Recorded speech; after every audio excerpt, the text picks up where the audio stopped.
Welcome to VOT Films. இன்னைக்கு நம்ம பார்க்க போற படத்துல எந்த தப்புமே பண்ணாத ஒரு ஆளை பொய் கேஸ் போட்டு ஜெயிலுக்குள்ள போட்டுருந்தாங்க. அவன் அந்த ஜெயில இருந்து எஸ்கேப் ஆறப்போ தெரியாதனமா பக்கத்துல இருக்கிற சயின்ஸ் லேபுக்குள்ள பூந்துடுறான். அங்க ஒரு டைம் மிஷின் இருக்கிறத பார்த்து அவன் அதை பயன்படுத்தி இந்த இடத்துல இருந்து தப்பிக்கலாம்னு நினைச்சு தெரியாதனமா 2000 வருஷம் பின்னாடி போய் பண்டைய சீனால மாட்டிக்கிறான். அவனை தேடி வந்த போலீஸ்காரங்களும் இந்த மிஷினை பார்த்து அவங்களும் இந்த இடத்துக்கு வந்து சேர்ந்துற நவீன ஆயுதங்களோட வந்த போலீஸ்காரங்க வெறும் குதிரையும் கம்பியும் வச்சிட்டு இருக்கிற அந்த சீன மக்களை பார்த்து இந்த டுபாக்கூர் பயல்களை நம்ம ஈஸியா ஜெயிச்சிடலான்னு அந்த நாட்டையே ஆள்றதுக்காக போர் தொடுக்குறாங்க. ஆனா அந்த காலத்துல அவங்களுக்கு தெரியாம மறைஞ்சிருந்த ஒரு ரகசியம் அவங்களுக்கு வாயிலே கொடுக்குது. எதிர்காலமும் பழைய காலமும் மோதிக்கிறது ஒரு பயங்கர சயின்ஸ் ஃபிக்ஷன் வாரே நடக்குது. அப்படி ஒரு விறுவிறுப்பான கதையை தான் இன்னைக்கு நம்ம பார்க்க போறோம். இன்னைக்கு நம்ம பார்க்க போற படத்துடைய பெயர் பேக் டு த பாஸ்ட். கதைக்குள்ள போறதுக்கு முன்னாடி நம்ம சேனலுடைய அரும் பெரும் பழைய சப்ஸ்கிரைபர்கள் நம்ம நண்பர்கள்லாம் வீடியோவை லைக் பண்ணி கமெண்ட் பண்ணுங்க. வாங்க படத்துக்குள்ள போவோம். படத்துடைய முதல் சீன்லயே ஜெயில இருந்து தப்பிச்சு போனவன் டைம் மிஷின் மூலமா பழைய காலத்துக்கு போனதை காமிக்காங்க.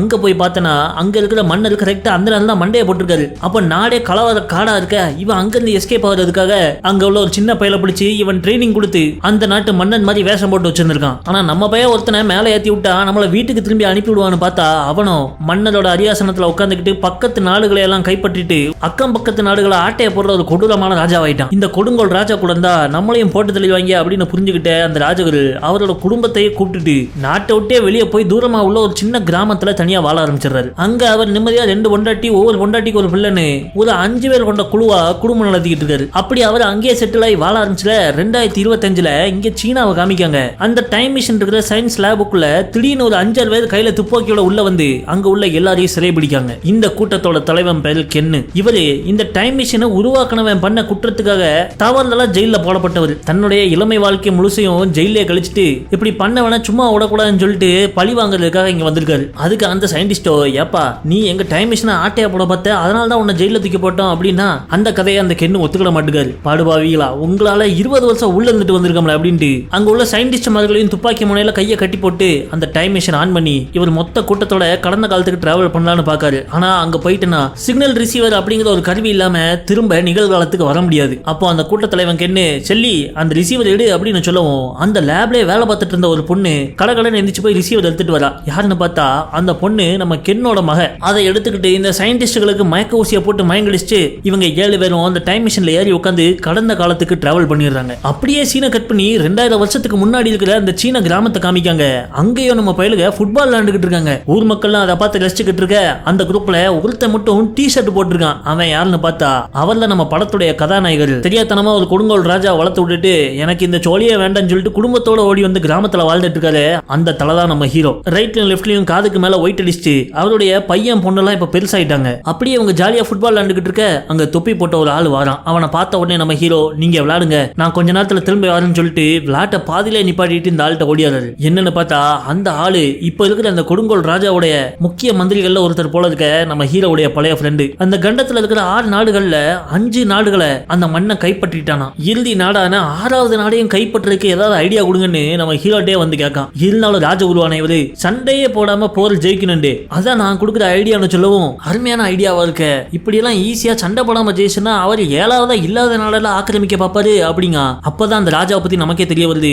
அவன் நாடுகளை ஆக்கிரமிக்கிறது மட்டும் இல்ல அழிவில்லா வாழ்க்கையை வாழணும்னு போற எல்லா நாட்டுல உள்ள பெரிய நாட்டு மருத்துவர்கள்ட்ட அமிர்தத்தை கண்டுபிடிச்சு கொடுங்கன்னு சொல்றான் போல. அவனை யாராவது நிப்பாட்ட சொல்லுங்கடே அப்படின்னு நம்ம ஹீரோ சொல்லவும் என்னதான் ராஜா கொடுங்கோல் ராஜா இருந்தாலும் ராஜகுருவான உங்களை ரொம்ப மிஸ் பண்றாருங்க. அவன் மிஸ் வச்சுக்கிட்டு ஒரு குசை கூட விட முடியாது. இருக்கிறத சந்தோஷமா இருக்க சொல்லுடே அப்படின்னு சொல்லிட்டு இவர் முக்கிய மந்திரியை அனுப்பி விட்டுறாரு. ஆனா அந்த மந்திரியோ போறதுக்கு முன்னாடி நீங்க எதுக்கும் பாதுகாப்பாருங்கன்னு சொல்லிட்டு போறான். அடுத்த சீன்ல காமிச்சா அந்த ராஜா தன் படை சூளை எங்கேயோ வளம் வந்துகிட்டு இருக்கான். நம்ம ஹீரோ ராஜகுரு சொன்ன மாதிரியே சண்டையே போடாம 6வது நாடையும் கைப்பற்றிட்டாரு போல இருக்கு. கையில ஒரு பளிங்கு கல்லு மாதிரி வச்சிருக்கான். 6 நாடுகளையும் கைப்பற்றிட்டேன் இனிமே ராஜகுருவா நீ எனக்கு தேவையே இல்லல அப்படின்னு மைண்டுக்குள்ளேயே நினைக்கிறாரு. இங்க நம்ம ஹீரோவும் அவன் ஜாயிண்ட் ஃபேமிலியோட உட்காந்து லஞ்ச் சாப்பிட்டுக்கிட்டு இருக்கப்போ ராஜா 6 நாடுகளையும் கைப்பற்றிட்டாரு. அடுத்தாப்புல அவர் இங்க வந்தாலும் வருவாரு நம்ம உடனே இடம் பெயர்ந்து வேற இடத்துக்கு போகணும் அப்படிங்கிறாரு. ஆனா அங்க வளம் வந்துட்டு இருக்கிற ராஜாக்கு சைலண்டா ஆப்பு வைக்க போறாங்கன்னு தெரியாது. படைகள் நடந்து வந்துட்டு இருக்க திடீர்னு மண்ணுக்கு அடியில இருக்கிற கண்ணி வெடிகுண்டுகள் வெடிக்கி என்னடா பயங்கர சத்தமா இருக்கு அப்படின்னு ராஜா அரண்டு போய் வெளியே பார்த்தனா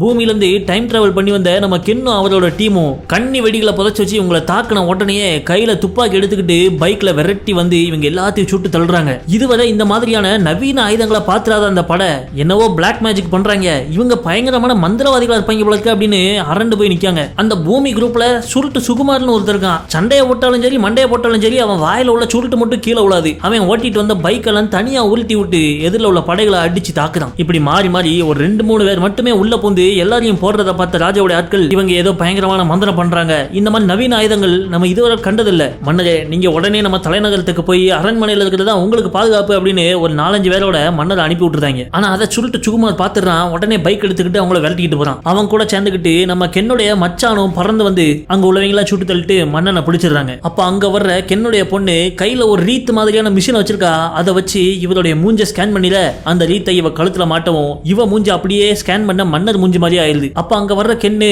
மன்னர்னு இவங்க பிடிச்சிருக்கிற ஆளுக்கு பேஸ்மெண்ட் கிடுகிடுன்னு நடுக்கிறத பாக்காரு. இவங்க பிடிச்சிருக்கிறது அந்த முக்கிய மந்திரி. யார் நீ அப்படின்னு சொல்லிட்டு அவனுடைய சட்டையை விலைக்கு பார்த்தனா உள்ள இரும்பு ஆர்மர் போட்டிருக்கான். அதை பார்த்த உடனே அவனுக்கு தெரிஞ்சது இது மன்னர் கிடையாது, ஏதோ ஒரு அல்லக்கைன்னு. சட்டுன்னு அவன் தாடையில துப்பாக்கி வச்சு ஒரிஜினல் மன்னர் எங்களை அப்படின்னு மிரட்டி கேட்க ஆரம்பிக்காரு. இந்த பக்கம் மன்னர் ஒரு 10-15 ஆட்களோட குதிரையில வேகமா நம்ம ஹீரோ இருக்கிற கிராமத்தை நோக்கி வந்துகிட்டு இருக்காப்ல. நம்ம ஹீரோவோ அவன் வந்துருவான்னு பயந்து போய் தான் ஒரு குடும்பத்தை பேக்கப் பண்ணிட்டு அங்கிருந்து கிளம்பலான்னு ஊரை விட்டு வெளியே வராது. கரெக்டா அந்த மண்ணை வந்து நிக்கான். அதை பார்த்த நம்ம ஹீரோ அவனுடைய மச்சான்ட்ட போய் அலமாரிக்கு கீழே இருக்கிற அந்த பொருள் எல்லாம் தூக்கிட்டுவான்னு ஆயுதங்களை இட்டு அனுப்புறான். பிறகு சண்டை தான் போடணும் போல இருக்கு அப்படின்னு சொல்லிட்டு கெத்த முன்னாடி நடந்து போனா அந்த மன்னனோ கூட இருக்கிற ஆள் ஒருத்தனுக்கு குண்டடிப்பட்டு இருக்க போல இருக்க. இவன் என்னோட அமைச்சர், உடனே இவன் காயத்துக்கு மருந்து போடு அப்படிங்கிறது. சரி மண்ணா போன பயலா இருந்தாலும் மன்னன் ஆயிட்டானே அப்படின்னு சொல்லிட்டு அவர் சொன்ன சொல்லுக்காக அவர் ஆளை கூட்டு போயிட்டு அடிபட்டு இருக்கிற இடத்துல கத்திரிக்கோலை விட்டு நோண்டி எடுத்துனா உள்ள இருந்து ஒரு துப்பாக்கி குண்டு வருது. அதை பார்த்து நம்ம ஹீரோ மிரண்டு போயிருந்தான். இது என்னோட காலத்துல உள்ள ஆயுதமாச்ச, உங்களை தாக்கணவங்க பாக்குறதுக்கு எப்படி இருந்தாங்க அப்படின்னு கேட்டனா வித்தியாசமான ட்ரெஸ் போட்டிருந்தாங்க அப்படிங்கிறது. அது மட்டும் இல்லாம காலை கீழே வைக்காம வேகமா போகக்கூடிய ஏதோ ஒரு வண்டியில உட்கார்ந்து இருந்தாங்க அப்படின்னு சொல்லிக்கிட்டு இருக்க. இதை கேட்டுக்கிட்டு இருக்கும் போதே சடான்னாங்க என்ன மன்னிச்சிருங்க மன்னரேன்னு ஒரு குரல் கேக்கு. யாருன்னு திரும்பி பார்த்தா ராஜாவுடைய முக்கிய மந்திரி கழுத்துல ஒருத்தன் துப்பாக்கி வச்சிருக்கான். அதுக்கு பயந்து போய் ராஜா இருக்கிற இடத்த அவன் காட்டி கொடுத்துறான். அதை பார்த்த உடனே நம்ம ஹீரோ சடார்னு பக்கத்துல இருக்கிற ஜன்னல் வழியா தாவி குதிச்சு உருண்டு ஒளிஞ்சுக்கிறாரு. அப்போ ராஜாவுடைய பாதுகாவலர்களோ துப்பாக்கி வச்சிருக்கிற ஆளை எடுத்து சண்டை போட போவே அவன் அசால்ட்டா 3 பேரை சுட்டு தள்ளிடுறான். இதை பார்த்த நம்ம ஹீரோ அங்க உடஞ்சி கடந்த ஒரு மண்பான துண்டை எடுத்து சரட்டுன்னு வீச அது எதிராளி கையை கழிச்சு துப்பாக்கி கீழே விழுந்துருது. உடனே ஜம்ப் அடிச்சு போய் அந்த துப்பாக்கி இவர் கையில எடுத்த ஹீரோ யார் நீ எங்க இருந்து வந்திருக்க, உன் கூட யாரெல்லாம் வந்திருக்கான்னு கேட்கான். அதுக்கு அவனோ இதை பத்தி இப்ப பேச முடியாது, நோ கமெண்ட்ஸ் அப்படின்னு சொல்ல வெறியான மன்னருடைய அடியால் ஒருத்தன் பாஞ்சு வந்து வாளால வெட்டி கொண்டுதான். அவன் பொந்தனு கீழே விழவும் அவன் காதுல இருந்து சின்னதா ஏதோ ஒரு கருவி வெளியே விழுது. என்னன்னு பார்த்தனா அது ஒரு குட்டி வாக்கி டாக்கி கருவி. அதை எடுத்து நம்ம ஹீரோ அவன் காதுல மாட்டிடுறான். பிறகு செத்து போனவனோட புல்லட் ப்ரூஃப் வெஸ்ட் துப்பாக்கி எல்லாத்தையும் எடுத்து நம்ம ஹீரோ போட்டுக்கிட்டு இருக்க. அங்க அந்த முக்கிய மந்திரியோ மன்னர் முன்னாடி போய் மண்டிட்டு மன்னிப்பு கேட்கான். உனக்கெல்லாம் மன்னிப்பே கிடையாடா அப்படின்னு வாளால அவரை குத்தி கொன்றுதான் அந்த மண்ணை. பிறகு இங்க ரொம்ப நேரம் இருக்க வேண்டாம், நமக்கு ஆபத்து, கிளம்புவோம் அப்படின்னு சொல்லிட்டு ஹீரோ மன்னரே அவன் குடும்பம் எல்லாரையும் கூப்பிட்டு கிளம்புறப்போ சடர்னு அவன் காதுல மாட்டிருக்கிற இயர்போன்ல நீ ராஜா இருக்கிற இடத்த கண்டுபிடிச்சியா அப்படின்னு அவனும் கேட்கான். அதை கேட்ட உடனே நம்ம ஹீரோ ஸ்டன்னா நிக்க பார்த்தா அவங்க வீட்டு வாசல் முன்னாடி இருக்கிற பள்ளத்துல கென்னும் அவனோட டீமும் ஒளிஞ்சிருக்காங்க. ஆட்கள் வந்த உடனே சுட ஆரம்பிச்சிடுறாங்க. உடனே நம்ம ஹீரோ மன்னரையும் மத்தவங்களையும் கூப்பிட்டுக்கிட்டு வீட்டு பின்வாசல் வழியா அங்க இருக்கிற ஒரு அண்டர் கிரவுண்ட் குகைக்கு கூட்டு போறாரு. அது மண்ணுக்கடியில இவர் தோண்டி வச்சிருக்கிற ஒரு ரகசிய சுரங்கப்பாதை. அந்த சுரங்கத்துல ஒரு ரகசிய கதவை வேற வச்சிருக்காரு. அதை லாக் பண்ணிட்டு இவங்க அந்த பக்கமா ஓடி போவ பின்னாடியே வந்த கென்னு ஒரு கையெறி கொண்டு தூக்கி வீசிட்டு அந்த கதவையை உடைச்சுக்கிட்டு விரட்டுறாங்க. இதை பார்த்த நம்மாலு அங்க இருக்கிற 3 கட்ட வண்டியை எடுத்துட்டு ஒரு கட்ட வண்டியில தன்னுடைய மனைவிகளையும் பையனையும் ஏத்தி விட்டு மலையில இருந்து உருட்டி விட்டுறாரு. இன்னொரு கட்ட வண்டியில மன்னருடைய போர் தளபதி கூட தன்னுடைய மச்சான் அனுப்பி விடுறாரு. நம்ம ஹீரோவும் மன்னர் மட்டும் இன்னொரு கட்ட வண்டியில மலை மேல இருந்து உருண்டுகிட்டு வராங்க. இதை பார்த்த கென்னுடைய ஆட்களோ சலான்னு நவீன ரக பைக்குகளை கொண்டாந்து அதுல இவங்களை விரட்ட ஆரம்பிச்சிடுறாங்க. அந்த விரட்டுல பின்னாடி வந்தவங்கள நம்ம ஆட்கள் கல்ல கொண்டு அடிச்சும் வெடிகுண்டுகளை தூக்கி வீசியும் படுக்க போட்டுருந்தாங்க. ஆனா பின்னாடியே பார்த்து சண்டை போட்டு வந்ததுல முன்னாடி இருந்த பள்ளத்தாக்க மறந்துடுறாங்க. மலை உச்சியில இருந்து கட்ட வண்டி நேர பள்ளத்தாக்குள்ள பாஞ்சிட நம்ம ஹீரோ எப்படியோ 2 மரத்துக்கு நடுவுல சொல்லி பிரேக் போட்டு நிப்பாட்டிடுறாரு. பின்னாடியே வந்த அவருடைய மச்சான் வண்டியும் இவர் வண்டிக்கு மேலே வந்து உள்ளது. கரெக்டான நேரத்துல மன்னரும் ஹீரோவும் வெளியே குதிச்சிடுறாங்க. ஆனா நம்ம ஹீரோவுடைய மனைவிகளும் அவன் பையனும் ஏறல கட்ட வண்டி இங்க காணும். அது காட்டுடைய வேற தசையில திரும்பி போயிட்டு போல. அவங்க எங்கன்னு தேடிக்கிட்டு இருக்க காடு ஃபுல்லா ஒரே பனிமூட்டமா இருக்கு. 10 அடி தூரத்துல இருக்கிற ஆளே தெரிய மாட்டுக்காங்க. அப்படி இருந்தும் நம்ம ஹீரோ எப்படியோ அவர் மனைவிகளையும் பையனையும் கண்டுபிடிச்சிடுறாரு. ஆனா அப்ப திடீர்னு பார்த்தனா அவருக்கு முன்னாடி ஏகப்பட்ட டார்ச் லைட்டுகள் தெரியுது. அதை பார்த்த உடனே நம்ம ஹீரோ அவர் கையில உள்ள துப்பாக்கி எல்லாம் அவங்கள சுட ஆரம்பிக்காரு. உடனே அவங்க சுதாரிச்சுக்கிறாங்க. இல்ல லைட் ஆனா இருக்கிறதுனால தான் அவன் கண்டுபிடிச்சிட்டான், எல்லாம் லைட் அமத்துங்களே அப்படின்னு சொல்லிட்டு லைட் ஆஃப் பண்ணிட்டு மரத்துக்கு பின்னாடி மெதுமெதுவா ஒளிஞ்சு வராங்க. இதை பார்த்த ஹீரோ உடனே தன்னுடைய மகனையும் 2 மனைவிகளையும் மன்னருடைய கோட்டைக்கு அனுப்பி விட்டுருதான். நீங்க அங்கதான் பாதுகாப்பா இருப்பீங்க அப்படின்னு சொல்லிட்டு போக சொல்லிட அவங்க கிளம்பி போன உடனே திடீர்னு பறவைகள் கத்துற சத்தம் மாதிரி கேக்குது. அதை கேட்ட உடனே நம்ம ஹீரோவும் பதிலுக்கு விசில் அடிக்காரு. அந்த விசில் சத்தம் கேட்டு அவங்க அடிக்க யாருக்கோ சிக்னல் கொடுக்காங்க. திடீர்னு பார்த்தனா காட்டுக்குள்ள இருந்து ஏகப்பட்ட அம்புகள் பாஞ்சு வந்து கென்னோட டீமை தாக்குது. பார்த்தா அது ஹீரோ பக்கத்து நாட்டுல செட் பண்ணி வச்சிருந்த அவருடைய 3வது மனைவியும் மச்சானும் வந்திருக்காங்க. அவங்க சாதாரண ஆள் கிடையாது. நாட்டுல நடக்கிற அநீதி எதிர்த்து எதிர்த்து போராடுற ஒரு புரட்சி படையவே வச்சிருக்காங்க. அவங்க டீம் சேர்ந்துல அங்க மன்னர் ஹாலகானோ அவள் நான் கண்டுபிடிக்கேன் அப்படின்னு ஹீரோ சொல்றான். அதே நேரத்துல ஹீரோவுடைய முதல் மனைவி அவளுடைய அண்ணனோட காட்டுக்குள்ள நடந்து போய்கிட்டு இருக்க கென்னு வந்து அவளை துப்பாக்கி முனையில பிடிச்சிடறான். காட்டோட இன்னொரு பக்கம் மன்னரும் அவனுடைய தளபதியும் ஒளிஞ்சு ஓடிக்கிட்டு இருக்காங்க. அவங்கள கென்னோட பொண்ணும் அந்த கென் டீம்ல உள்ள இன்னொருத்தனும் கண்காணிச்சிடுறாங்க. அவங்க 2 பேரும் ஓடி போய் குகைக்குள்ள ஒளிஞ்சுக்கிட கென் டீமை சேர்ந்த அந்த ஆளு துப்பாக்கி எடுத்துக்கிட்டு குகைக்குள்ள பூந்துடுறான். அவனை பார்த்த உடனே நம்ம மன்னருடைய போர் தளபதி வாளை எடுத்துக்கிட்டு அவனை நோக்கி பாய 2 பேருக்கும் பயங்கரமான சண்டை நடக்கு. தளபதியோ வாள் வித்தியில பெரிய ஆளா இருப்பான் போல இருக்க. கையில உள்ள துப்பாக்கி எல்லாம் நாசுக்கா தட்டி விட்டு எதிரிய நெஞ்சிலே குத்தி கொன்றுதான். சாவறதுக்கு முன்னாடி கையில ஒரு கிரெனேட் எடுத்து தளபதி கவுட்டை கடியில வீசிட்டு செத்துட்டான். அதை பார்த்த தளபதியோ என்ன விண்ணு மின்னுது அப்படின்னு பாத்துக்கிட்டு இருக்க டம்முன்னு வெடிச்சு கப்பை கிழிஞ்சு செத்து போயிடாரு தளபதி. அப்போ வெடிச்ச சத்தம் கேட்டு நம்ம ஹீரோ அந்த கோயிலுக்குள்ள வந்து பார்த்தா ராஜா மட்டும் தனியா உட்கார்ந்துருக்கான். அவன்கிட்ட நம்ம ஹீரோ பேச்சு கொடுத்துட்டு இருக்கப்போ உன்னோட காலகட்டத்தில இருந்து ஆளுங்க வந்திருக்காங்கன்னா நீ திரும்ப உன்னோட இடத்துக்கு போறதுக்கான வாய்ப்பு இருக்கா அப்படின்னு ராஜா கேட்கான். அப்போ இவங்க பேசிட்டு இருக்கத செல்லி ஒரு பாறாங்கல்ல பின்னாடி இன்னும் ஒளிஞ்சிருந்து கேட்டுக்கிட்டு இருக்கா. அப்போ கரெக்டா அவ வாக்கி டாக்கில செல்லி எங்க இருக்கு அப்படின்னு அவங்க ஐயா கென்னு கேட்க அந்த சத்தம் இவங்களுக்கு கேட்டுருது. சத்தம் வந்த உடனே தப்பிச்சு ஓட பார்த்தவளை இவங்க பாஞ்சு போய் பிடிச்சிடுறாங்க. அப்போ அவ துப்பாக்கி சாமானெல்லாம் பிடுங்கி அவளை பணைய கைதி ஆக்கிற. அப்போ செல்லி நம்ம ஹீரோட்ட நீங்க டைம் டிராவல் பண்ணி போனவங்க திரும்ப நம்ம காலகட்டத்துக்கே வரல அப்படின்னு கேட்கா. நான் வரணும் தான் நினைச்சேன், ஆனா முடியல. அந்த கதையெல்லாம் உனக்கு சொன்னா புரியாது அப்படின்னு சொல்லிட்டு இவளை கூட்டிட்டு நம்ம ஹீரோ கட்டி வச்சிருக்கிற ஒரு கோட்டைக்கு போயிடுறாங்க. அது பார்த்தா பயங்கர பாதுகாப்போட இருக்கக்கூடிய ஒரு தானியங்கி கிராமம். மன்னர் இவரை அட்டாக் பண்ண வந்தா அதுல இருந்து தப்பிக்கிறதுக்காக நம்ம ஹீரோவை உருவாக்குனது. அப்போ அந்த புரட்சி படையை சேர்ந்த ஒருத்தன் நம்ம மன்னருடைய வால்ல வந்து கைய வைக்க என்ன முட்டாள்தனம், என்ன தைரியம் இருந்தா என்னோட சாமான்லயே கைய வைப்ப அப்படின்னு கேட்க ஐயா உங்க சாமான யார் கைய வச்சா, அதுல கைய வைக்க நான் என்ன வானவில் வேந்தனா அப்படின்னு கேட்க மன்னர் அதை கேட்டு கடுப்பாயிடுறான். உங்க எல்லாரையும் நிக்கிற இடத்துல கொண்டுருவேன் அப்படி இப்படின்னு மிரட்ட அவங்க வெளியாயிடுறாங்க. யார் இடத்துக்கு வந்து யாரில் மிரட்டிக்கிட்டு இருக்க, செவுல பேத்தப்படுவேன் அப்படின்னு சொல்ல மன்னர் மிரண்டு போயிடுறான். இதை பார்த்து நம்ம ஹீரோ உள்ள புந்து சண்டை போடாதீங்கப்பா மன்னரே, உங்களுக்கு ரெஸ்ட் எடுக்கிறதுக்கு பாதுகாப்பான ஒரு இடமா பார்த்து வச்சிருக்கேன் வாரும் அப்படின்னு கொண்டு போய் அவர் ஒரு பெரிய கூண்டுக்குள்ள அடைச்சிடறான். அவருடைய பாதுகாப்புக்கு தன்னுடைய பையனையே அங்க காவலா இருக்க வச்சுட்டு போறாரு ஹீரோ. பிறகு மன்னர் நம்ம ஹீரோ பையன்ட்ட தம்பி உனக்கு என்ன 20 வயசு இருக்குமா, நான் உங்க அப்பாட்ட சிஷியனை சேர்றப்போ உன்னை விட எனக்கு வயசு கம்மிப்பா அப்படின்னு சொல்லிட்டு அவர் கூண்டுக்குள்ள போய் உட்காந்து தியானம் பண்ண ஆரம்பிச்சிடுறாரு. பிறகு இந்த கிராமத்தை காமிக்காங்க. நம்ம ஹீரோ நிகழ்காலத்துல இருந்து கடந்த காலத்துக்கு போனனால இங்க உள்ள டெக்னாலஜி எல்லாம் மரக்கட்டையாலேயே பண்ணி அந்த கிராமத்தையே பயங்கரமா டெவலப் பண்ணி வச்சிருக்காரு. அப்போ அவருடைய 3வது மலை கூட உட்காந்து கதை பேசிட்டு இருக்கப்போ நம்மள நடக்கிற போர்ல இருந்து பாதுகாக்கிறதுக்காக தான் நீங்க இந்த கோட்டையவே கட்டினீங்க. இப்போ அந்த போருக்கு காரணமானவனே இந்த கோட்டைக்குள்ள கூட்டு வந்திருக்கீங்களே, இது எந்த விதத்துல நியாயம்னு கேட்க. ஆனா என்ன செய்ய, மன்னரு நம்ம ஹீரோவுடைய சிஷியன் இவரை ராஜகுருவா ஏத்துக்கிட்ட ஒரு பையன். நீ எப்படி உன் புரட்சி படையில உள்ள சிஷியர்கள் எல்லாம் நல்லா இருக்கணும்னு நினைக்கலையோ அதே மாதிரி நானும் என் சிஷியன் நல்லா இருக்கணும்னு நினைக்கேன், அவன் மனம் திரும்புவான் அப்படிங்காரு. இதெல்லாம் இங்க நடந்துகிட்டு இருக்க அங்க கென்னோ உன் புருஷன் எங்க அப்படின்னு மிரட்டி கேட்டுக்கிட்டு இருக்க. அவ பதில் சொல்ல மாட்டுக்கா. அப்போ அங்க வந்த கென்னுடைய மச்சான் மாப்பிள உங்க பொண்ணு செல்லிய அந்த பையன் ராஜகுரு தூக்கிட்டு போயிருப்பானோ அவளை காணும் அப்படிங்க. ஹீரோவோட இடத்த காமிக்காங்க. செல்லிய தனியா ஒரு கூண்டுல போட்டு வச்சிருக்காங்க. அவ கையில அவளோட மொபைல் எடுத்து அவங்க ஐயாவுக்கு கால் பண்ண முடியுமான்னு பாக்கா.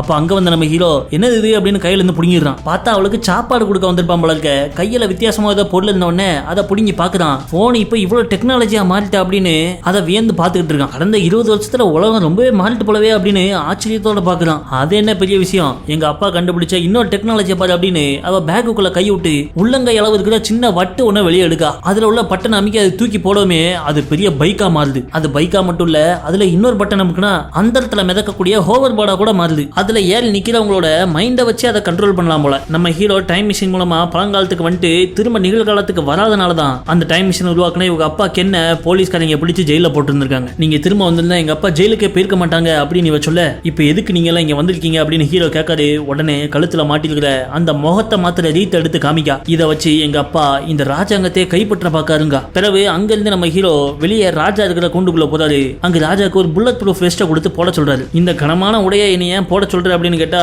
உங்க பாதுகாப்புக்கு தான் சொல்றேன் போடுங்க தலைவரே அப்படின்ட்டு அவர்கிட்ட பேசுறப்பதான் நீங்க தேவையில்லாம ஏகப்பட்ட உயிர் எடுத்துட்டீங்க, நாட்டை ஆக்கிரமிக்கிறேன்னு சொல்லிட்டு 40,000 பேரை கொன்னுட்டீங்க அப்படிங்க. நம்ம நாடுகள் எல்லாம் ஒன்றிணைக்கணும்னா இந்த விலையை கொடுத்துதான் ஆகணும் அப்படின்னு ராஜா சொல்றது. அதை கேட்ட ஹீரோவோ நீங்க எடுக்கிற ஒவ்வொரு உயிரோட குற்றத்துக்கு பின்னாடியும் நான் உடந்தையா இருக்கிற மாதிரி எனக்கு தோணுதுங்க. அப்ப திடீர்னு நம்ம ஹீரோடைய பையன் ஓடி வந்து எப்பா மாமாக்கு தோள்பட்டையில அடிபட்டுப்பா அப்படிங்க. உடனே அவர் ஓடி போய் பாக்காரு. அங்க இவருடைய முதல் மனைவி மச்சான் தோள்பட்டையில குண்டடி வாங்கி கிடக்கான். இவரு ஒண்ணுக்கு இருக்கிறதுக்காக கோட்டையை விட்டு வெளியே போயிருப்பார் போல இருக்க. எவனோ கோட்டையிலேயே குறி வச்சு அடிச்சிருக்கான். ஆனா தவறுதலா அது இவர் தோள்பட்டையில பட்டுட்டு. அப்ப உடனே ஹீரோ செல்லிட்ட இவரோட காயத்தை குணப்படுத்த முடியுமா அப்படின்னு கேட்க ஓ முடியுமே அப்படின்னு பேக்ல இருந்து ஒரு ஊசி எடுத்துட்டு வந்தவ அதை அவர் தோல்ல இறக்குறா. பிறகு அந்த ஊசியை திருப்பி பிடிச்சு பட்டன் அமுக்கும். அதுல இருந்து லேசர் கதிர்கள் மாதிரி வருது. அதை குண்டடிப்பட்ட இடத்துல அந்த லேசரை காமிக்கா கொஞ்ச நேரத்திலே காயம் சரியாயிருது. ரொம்ப நன்றிமா, நீ இல்லனா என்ன பண்ணிருப்பேனே தெரியாது அப்படின்ட்டு செல்லிக்கு நன்றி சொல்லிட்டு வெளியே நடந்து வந்துகிட்டு இருக்க. அப்போ இவர் பையில இருந்த செல்லியோட போனுக்கு ஒரு போன் கால் வருது. அவளுடைய அப்பா கென்னு நம்ம ஹீரோட குரல் கேட்கவும், தம்பி உன் பொண்டாட்டியை பிடிச்சு வச்சிருக்கேன் அப்படின்னு சொல்ல, நான் உன் மகளை பிடிச்சு வச்சிருக்கேன்னு இவர் சொல்றாரு. நான் உன் மகளை ஒன்றை ஒப்படைக்கேன், நீ என்னோட மனைவியை என்ற ஒப்படைச்சிருக்கேன்னு கேட்டா அவரோ ஒண்ணுக்கு ஒண்ணுலாம் சரி வராது, எனக்கு ஒண்ணுக்கு ரெண்டு வேணும், நீ என் மகளையும் மன்னரையும் ஒப்படைச்சனா உன் மனைவியை நான் ஒன்றை ஒப்படைக்கன்னு பேரம் பேசுறான். அதை கேட்டு ஷாக் ஆன அவ்வளோ என்னப்பா சொல்றீங்கன்னு போனை பிடிங்க கேட்டனா, ஏமா சில பெரிய நல்ல விஷயங்கள் நடக்க இதை பண்ணிதான் ஆகணும், கவலைப்படாத உன்னையும் சேர்த்து நான் காப்பாத்துவேன் அப்படிங்கிறது. உடனே நம்ம ஹீரோவும் டீலுக்கு ஓகே சொல்லிட்டு போனை வச்சிடறான். பிறகு நம்ம கென்னோட மகளோ அப்படி என்ன தான் பொண்ணை விட பெரிய நல்லது அவருக்கு இருக்கு அப்படின்னு கோவப்படுறான். கோவப்பட்டு கழுத்துல போட்டுக்கிற அந்த முக மாத்திர ரீத்தை கலத்தி வீசிடுறான். அதை பார்த்த நம்ம ஹீரோக்கு ஒரு ஐடியா வருது. நேரா கூண்டு கொள்ளுகிற மன்னர் கிட்ட போயிட்டு என்னுடைய ரிசீவர் கருவியான அந்த ரத்தின கல் கருவி உங்ககிட்ட இருந்து நான் என்கிட்ட திரும்ப கொடுத்துருங்க அப்படின்னு கேட்காது. உடனே மன்னரும் அவர் சட்டா பாக்கெட்டுக்குள்ள இருந்து எடுத்து அதை கையில ஒப்படைச்சிடறான். அதை கொண்டு செல்லி கையில கொடுத்த இவரு இது என்னுடைய ரிசீவர், ஆனா பேட்டரி சார்ஜ் இல்லாம அமர்ந்து போய் கிடக்கு, ஒருவேளை உங்க ஐயாவோட ரிசீவர் கிடைக்கலனா இந்த ரிசீவர் வச்சு உங்க அப்பா உங்க மாமா எல்லாரையும் திரும்ப நிகழ்காலத்துக்கே கொண்டு போயிரு அப்படிங்கிறாரு. அவருடைய மூணாவது மனைவி இந்த மன்னரை நானே கொண்டு போய் ஒப்படைக்கிட்டு குதிரை எடுத்துக்கிட்டு மன்னரை கூட்டு காட்டுக்குள்ள போய் நிக்கா. ஈத்தாப்புல கென்னு இருந்துகிட்டு முதல் மனைவியை அனுப்பி விடுறான். ரெண்டு பேரும் கை மாறின உடனே குதிரை எடுத்துக்கிட்டு காட்டுக்குள்ள கிளம்பி போவ கென்னும் அவனோட மச்சானும் இவங்களை ரகசியமா ஃபாலோ பண்றாங்க. இந்த பக்கம் மன்னருக்கு பாதுகாப்பா சுருட்டு சுகுமாரும் பரட்ட பரதனும் நிக்காங்க. மன்னரை வச்சு அவரோட அரண்மனைக்குள்ள போய் அங்க இருக்கிற தங்கம் வெள்ளி காசுகள் எல்லாத்தையும் கொள்ளடிக்கிறது மட்டும் இல்லாம அங்க இருக்கிற மக்கள் எல்லாத்தையும் சுட்டு கொண்டலாம், அதுதான் நமக்கு பாதுகாப்பு அப்படின்னு சொல்லிட்டு சிரிச்சிட்டு இருக்காங்க. அதை பார்த்த மன்னரு, தப்பு பண்ண இடையே தம்பிகளா, எல்லாரையும் நீங்க கொண்டுட்டீங்கன்னா உங்க கையில ரிசீவர் கிடைக்கலனா நீங்க உங்க காலத்துக்கு திரும்ப போக முடியாது தெரியும்ல அப்படிங்க. திடீர்னு மண்டை உடம்பெல்லாம் மாறுது. என்னன்னு பார்த்தா அந்த முகமாத்திர கருவியை வச்சு மன்னர் மாதிரி வேஷம் போட்டு இறங்கி இருக்கான் நம்ம ஹீரோ. அதை பார்த்த உடனே அவங்க துப்பாக்கி தூக்கவும் காட்டுக்குள்ள ஒளிஞ்சிருந்த புரட்சி படை ஆட்கள் அம்பு மலைகளை கொட்டுறாங்க. ஆனா அந்த அம்பு மலையில ஒண்ணு கூட அவங்க மேல படல, மாறா அவங்க சுட்டதுல நம்ம ஹீரோ மச்சான் தான் குண்டடிப்பட்டு மலர்ந்துடுறாரு. உடனே அவர் ஒரு குதிரையில ஏத்தி தூக்கி வச்சு ஊருக்கு கூட்டு போறாரு ஹீரோ. ஆனா அவர் ஊர் போய் சேரதுக்கு முன்னாடியே கென்னும் அவனோட மச்சானும் ஹீரோட கோட்டைக்குள்ள பூந்துடுறாங்க. அதுல கென்னு வீட்டுக்குள்ள அடப்பட்டிருந்த தன்னுடைய மக செல்லிய கண்டுபிடிச்சிடறாரு. கென்னுடைய மச்சானோ கூண்டுல அடப்பட்டு கிடந்த மன்னரை கண்டுபிடிச்சிடறான். ஆனா செல்லியோ, எதுக்குப்பா என்ன கூப்பிட வந்தீங்க, நீங்க முதல் மன்னரை கூட்டு போயிட்டு எல்லாம் சேஃப் ஆனதுக்கு அப்புறம் உங்களுக்கு விருப்பம் இருக்கிறப்ப வந்து என்ன கூட்டு போங்க அப்படிங்க. அவரோ நான் மன்னர் ஆயிட்டேன்னா எல்லா பிரச்சனையும் முடிஞ்சிடும் அப்படிங்காரு. நீ மன்னரானா பல பேர் மண்டையை போட்டுவாங்களே, ஏன்பா உனக்கு சொன்னா புரிய மாட்டேங்குது, இந்த தப்ப பண்ணாதீங்க நிறுத்துங்க அப்படின்னு இவ சொல்லிட்டு இருக்கும் போதே அங்க இவங்க ரெண்டு ஊருக்குள்ள பூந்தத ஊர்க்காரங்க பாத்துடுறாங்க. உடனே அவங்க அபாய மணியை ஒழிக்க ஊர்க்காரங்க எல்லாம் சாமான போட்டு தூக்கிட்டு வந்துடுறாங்க. ஆனா அதுக்குள்ளயும் நம்ம பயில ரெண்டு பேரு மன்னர் இருக்கிற கூண்டை சுத்தி ஸ்மோக் பாம்புகளை போட்டுட்டு உள்ள போய் மன்னரோட மூஞ்ச அந்த கருவியால ஸ்கேன் பண்ணிடுறாங்க. அதுக்குள்ளயும் ஊர்க்காரங்க கூண்டுக்குள்ள புகுந்துற பயங்கரமான சண்டை நடக்கு. அந்த சண்டையில நம்ம ஹீரோவுடைய மனைவிய கென்ன சுட்டுறான். பையனையும் சுட போறான். அதை பார்த்த மன்னர் ஹீரோவுடைய பையனை அங்கிருந்து தள்ளி காப்பாத்தவும் தெரியல கென்னு நம்ம மன்னரை நெஞ்சிலே பட்டு பட்டுன்னு சுட்டுறான். அவர் அப்படியே அங்க சரிஞ்சு விழுந்துற அந்த கேப்ல கென்னும் அவன் மச்சானும் அவர் பொண்ணு செல்லியை கூப்பிட்டு பைக்ல அங்க இருந்து எஸ்கேப் ஆயிடுறாங்க. ஆனா இங்க சரிஞ்சு விழுந்த மன்னர் சரட்டுன்னு எந்திரிச்சு நிக்காரு. ஏன்னு பார்த்தா நம்ம ஹீரோ முன்னாடி புல்லட் ப்ரூஃப் பனியனை போல கொடுத்தாரு, அதனால இவர் உயிர் பலஸ்டார். இந்த பக்கம் ஹீரோ தன்னுடைய குண்டடிப்பட்ட மச்சான ஊருக்குள்ள கொண்டு வராரு. ஆனா உள்ள வந்த உடனே மருத்துவம் பண்றதுக்கு முன்னாடியே அவர் மண்டையை போட்டுறாரு. ஊர்ல ஒரே ஒப்பாரி. பிறகு வெளியான நம்ம ஹீரோ இனிமேலும் இந்த மன்னரை காப்பாத்த என் குடும்பத்து ஆட்களை நான் இழக்க மாட்டேன் அப்படின்ட்டு மன்னரை தனியாவே அவருடைய தலைநகரத்துக்கு நடந்து போக சொல்லிடுறாரு. ஆனா அந்த கென்னு பயிலும் அவனோட குரூப்பும் இவங்க ஊருக்குள்ளே பூந்து இவங்க ஆட்களை சுட்டு கொண்டுட்டு போயிருக்காங்க. இப்போ அவங்க மன்னர் ஆயிட்டனா நாட்டோட தலைவிதி தலைகீழா மாறிடும் அப்படின்னு சொல்லிட்டு மனைவிகள் சொல்ல, என்ன ஆனாலும் அதை மட்டும் நடக்க கூடாதுன்னு இவங்க ஒரு வைராக்கியமான முடிவு எடுக்காங்க. இந்த பக்கம் கென்னு தன்னுடைய பொண்ணை கூப்பிட்டுட்டு அங்க வந்திருக்காரு. அங்க இவருக்காக காத்துக்கிட்டு இருந்த பரட்ட பரடன் இவர் நெஞ்சில துப்பாக்கி வச்சு நம்ம காலத்துக்கு திரும்ப போறதுக்கு ஒரு ரிசீவர் கருவி வச்சிருப்பீல அது எங்கன்னு கேட்கான். அது இருக்கிற இடத்தை ஒரு சொல்ல மறுக்க உடனே செல்லி மேல துப்பாக்கி நீட்டுறான். இதை பார்த்த நம்ம கென்னு உடனே துப்பாக்கி எடுத்து அவர் தலையில வச்சிடறாரு. இந்த மாதிரி தேவையில்லாம என்ன மிரட்ட பார்த்த என்ன நானே சுட்டுக்கிட்டு செத்துக்கிடுவேன். பிறகு அந்த ரிசீவர் எங்க இருக்குன்னே உங்களுக்கு தெரியாது, உங்களால நம்ம காலத்துக்கு திரும்ப போகவே முடியாது. சட்டுன்னு ரீதியில் உள்ள பட்ட நமக்கும் இவர் பார்க்க மன்னர் மாதிரி ஆயிடுறாரு. இப்ப நான் தான் அந்த நாட்டு மன்னர், அரண்மனைக்குள்ள உங்களை கூட்டு போறேன், அங்க எவ்வளவு புதையல் இருக்கோ அவ்வளோத்தையும் நீங்க அள்ளிக்கோங்க, நான் இங்கே இருந்து ஆட்சி பண்றேன், உங்களுக்கு தேவையான எடுத்துட்டு நீங்க வீட்டுக்கு போங்க அப்படின்னு சொல்ல பராட்ட பரதான் ஒத்துக்கிறான். அடுத்த நாள் விடிஞ்சது நம்ம ஹீரோவுடைய கிராமத்துல இருந்து ஹீரோவும் புரட்சி படை சேர்ந்த ஒருத்தனும் பைக்ல கிளம்பி போறாங்க. அதே நேரத்துல மன்னரை புரட்சி படை ஆட்கள் தனியா ஒரு பாதையில அவரோட தலைநகரத்துக்கு கூட்டு போறாங்க. ஆனா அதுக்கு முன்னாடியே கென்னு மன்னர் வேஷத்துல அரண்மனைக்கு போயிட்டான். அவன் மன்னர் மாதிரியே மாறு வேஷம் போட்டு அங்க உள்ள போர் தளபதிட்ட என்னோட ராஜகுருவை என்ன கொல்ல பார்த்தான், காட்டுக்கிட்ட அடிபட்டு மயங்கி கிடந்த என்ன 2 விவசாயிகள் தான் பார்த்து காப்பாத்தினாங்க, அந்த ராஜகுருக்கு மரண தண்டனை கொடுக்கணும்,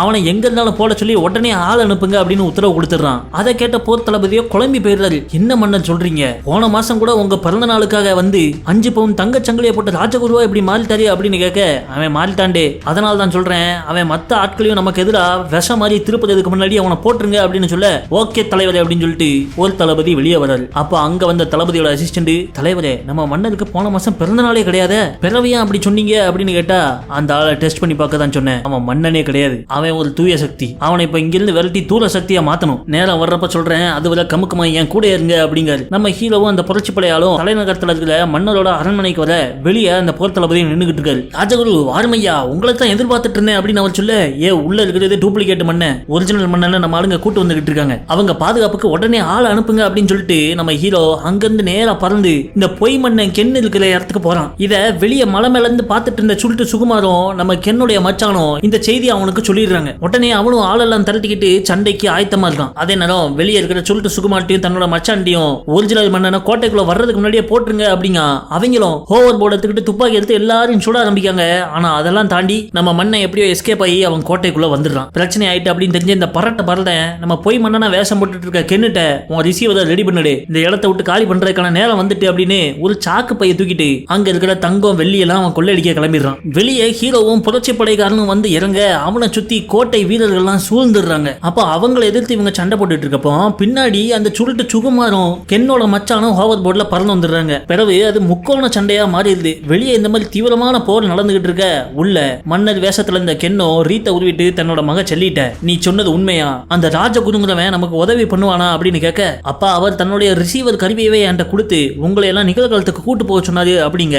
அந்த கருவியோ 20 வருஷம் பழைய மாடல், அது மூலமா ஒரே நேரத்துல 2 பேரை மட்டும் தான் கூட்டு போக முடியுமா, போதாதைக்கு அதை ஆன் பண்றதுக்கு அதுல சார்ஜும் இல்ல. அப்ப கரெக்டா வெளியே சண்டை போட்டு இருந்த ஹீரோ கோட்டைக்குள்ள வந்துடுறான். அவன் கொடுத்த அந்த ரிசீவர் கருவியை காமிக்க அதுல ஒரு பவர் பேங்க் அட்டாச் பண்ணி அதுல சார்ஜ் ஏத்த ஆரம்பிக்காங்க. வெளியே ஒரிஜினல் மன்னன் வந்துடுறான். அவனை பார்த்த உடனே வீரர்கள்லாம் அவனுக்கு அடி பண்ணிடுறாங்க. மன்னர் உள்ள வரவுமே நம்ம ராஜகுரு முன்னாடி போய், தம்பி அவங்கள போவிடு, நான் அவங்கள நிகழ்காலத்துக்கே அனுப்பி விட்டுறேன், அவங்க எந்த பிரச்சனையும் பண்ண மாட்டாங்க அப்படின்னு அவங்களுக்காக வரிஞ்சு பேசுறான். ஆனா மன்னனும் என்னைய மாதிரியே வேஷம் போட்டு என்ன கொல்ல பார்த்தவங்கள சும்மா விட சொல்றியா, வாய்ப்பே இல்ல அப்படின்னு சொல்லிக்கிட்டு இருக்க. இதெல்லாம் தூரத்துல இருந்து பார்த்துட்டு இருந்த செல்லி அவ கையில இருக்கிற அந்த ரீத்தை மாட்டிக்கிட்டு அவ மன்னர் மாதிரி மாறு வேஷம் போட்டுருதா. சபைக்குள்ள வந்த அவ, நான் தான் உங்களுடைய ஒரிஜினல் மன்னன், இவன் யாரோ என்ன மாதிரி வேஷம் போட்டிருக்கான், இவனை உடனே கைது பண்ணுங்க அப்படின்னு உத்தரவிடுறா. வீரர்கள்லாம் என்ன பண்றது, எவன் உண்மையான மன்னன் தெரியாம மண்டையை போட்டு குழம்பிட்டு நிக்க.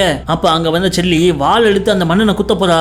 அப்ப நம்ம ராஜகுரு சக்குன்னு வாளை கையால பிடிச்சு அதை நிப்பாட்டிடுறாரு. ஏன்னா என்னதான் இருந்தாலும் அவர் சிஷியனை யாரும் கொல்ல விட மாட்டாரு. ஆனா அந்த சிஷிய பையன் மண்ண வாள் எடுத்து செல்லியோட நெஞ்சுக்குள்ள சொல்லிடுறான். அதை பார்த்து வெறியான ஹீரோ, ரிசீவர் சார்ஜ் ஆயிட்டுனா அவங்க கிளம்பி இருப்பாங்க, இப்படி அநியாயமா ஒரு பொண்ணை கொண்டுட்டியல அப்படிங்க, தேவையில்லாம உள்ள வந்தா உன்னையும் கொண்டுருவேன்னு நம்ம ஹீரோவே மிரட்டிடுறான். அப்ப நிலைமை ரொம்ப பதட்டமாயில. அப்போ அந்த ரீசார்ஜ் கருவி ஃபுல் சார்ஜ் ஆகி ஓவர் சார்ஜ் ஆக ஆரம்பிச்சிருது. அதனால அது ஒரு மாதிரி கிட்டு கிட்டுன்னு ஆடி அதுக்குள்ள இருக்கிற பவர் எல்லாம் வெளியே தெரிவிக்க ஆரம்பிக்கு. இதை பார்த்து இந்த மண்ணை எவனுமே நகர்காலத்துக்கு போக கூடாது அப்படின்ட்டு வாள் எடுத்துட்டு ஓடி போய் குத்த போறான். நம்ம ஹீரோ சந்திரமுகி ரஜினி மாதிரி தாவி பறந்து வராது. அதுக்குள்ளேயும் அவன் குத்தி கருவியை உடைச்சிடறான். அதுக்கு பிறகு என்னை எவனாலையும் வீழ்த்த முடியாதல, வரப்போற 100 வருஷத்துக்கு இந்த நாட்டுக்கு நான் தான் மன்ன அப்படிங்க. அதை கேட்ட கென்னோ, எது 100 வருஷமா, நான் வருங்காலத்துல இருந்து வந்தவன்டே, நீ இன்னும் 10 வருஷத்துல செத்து போயிடுவ, அதுவும் ஹாங்கியூன்னு பேர் வச்சிருக்கிற ஒருத்தன் கையால தான் நீ சாவ போற அப்படிங்கவும். வெறியான மன்ன நேரா திரும்பி நம்ம ஹீரோவோட பையனை பார்க்கான். ஏன்னா அவன் பேரும் ஹாங்கியூ தான். அதே நேரத்துல கென்னோ கையில இறந்து கிடக்கிற தன்னோட பொண்ணை பார்த்து, நானும் உன் கூடயே வாரமா அப்படின்னு கத்தி எடுத்து தன்னோட சங்கிலே சொல்லி மேல போயிடுறாரு. ஆனா அதெல்லாம் கண்டுக்காத மன்னனோ, என் உயிருக்கு எவன் உழ வைக்கன்னு நினைச்சாலும் அவங்க இப்பே சாவணும், கொல்லுங்களே அப்படின்னு உத்தரவு கொடுக்கவும் நம்ம சுருட்டு சுகுமாரு பரனை எல்லாவனையும் குத்தி கொண்டுருந்தாங்க.